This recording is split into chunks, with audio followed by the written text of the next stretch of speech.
All right, so we'll get started. Could you please provide your name, qualifications, current affiliations, and your area of research expertise? My name is Maria Marcouli, and I'm an optometrist from UNSW in Sydney, and my master's and my PhD were from the same institute.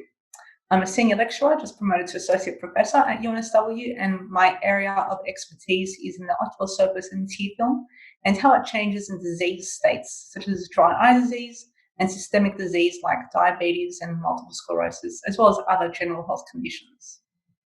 Right. So now, as I understand it, the issue that we're talking about today celebrates the work of the 2019 H. Barry Collins Research Medalist Erica Fletcher. And from your perspective, what aspect of her work has had the greatest impact on how optometrists practice today? So Professor Erica Fletcher, as a bit of background, is the head of the Visual Neuroscience Laboratory at the University of Melbourne. Her research helps us understand how diseases such as macular degeneration and diabetic retinopathy cause blindness. Specifically, her work helps us understand why photoreceptors die during the disease process. And what she's trying to research is how we can replace these lost photoreceptors or slow down their death. This work has significant impact on how we prevent photoreceptor death and hence the progression of these diseases. Erica's also played a significant role in the mentoring of young optometrists and scientists at the early stage of their careers.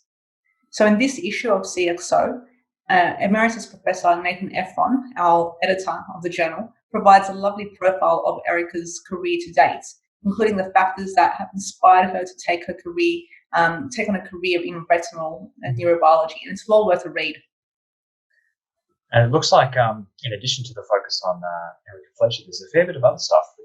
This is an exceptionally large issue rounding off 2020. So I suppose it might be a bit of a daunting read for anybody who hasn't looked at CXO before, but which paper or papers would be your go-to for a practicing optometrist? Lucky, you're right. It is a jam-packed issue, and it's a very difficult decision to make.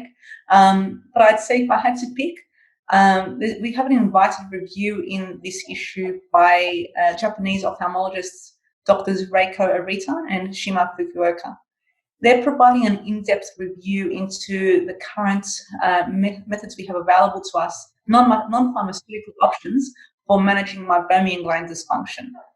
This is an ever-changing area, so keeping up with the latest evidence regarding techniques such as intraductal probing and thermal pulsation and intense pulsed light, it's really important to keep up to date with the latest evidence in order to keep up to date with appropriate techniques in clinical practice. So the authors do a really great job of summarising the literature for us in their literature review, in their invited review.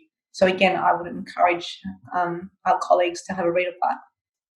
So just to build on this literature review, which original research paper has you the most excited or interested to see where the research goes next? Again, we've got quite a few interesting original papers in this issue. I've picked one that's been published by Dr. Nicole Kant and her team at UNSW. And this is in collaboration with Flinders Uni, the University of Leicester and Aston University.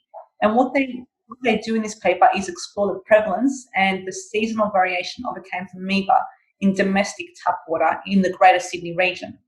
So what they did was they recruited 54 people who were asked to collect 2 samples from the surface of the drain of their bathroom sink, one in summer and one in winter. The authors then took these samples and cultured them and examined them for the presence of acanthamoeba. They found that the prevalence of acanthamoeba in these samples was much greater than they anticipated, especially given how low the incidence of acanthamoeba keratitis is in Australia. So they found this to be consistent between seasons. So summer, winter, there was no difference, suggesting that clinicians need to be vigilant about educating their patients about the risks of tap water. It is ever present in our water, and patients and clinicians should also be wary of considering acanthamoeba keratitis as a differential when patients present with a red eye, especially with contact lens wear. So what I'd be really interested to find out from these authors in the future is how this compares across other regions in Australia, and also whether acanthamoeba is found in other surfaces of a bathroom. Is it found in the air in the bathroom, for example? I'd be really interested to find that out.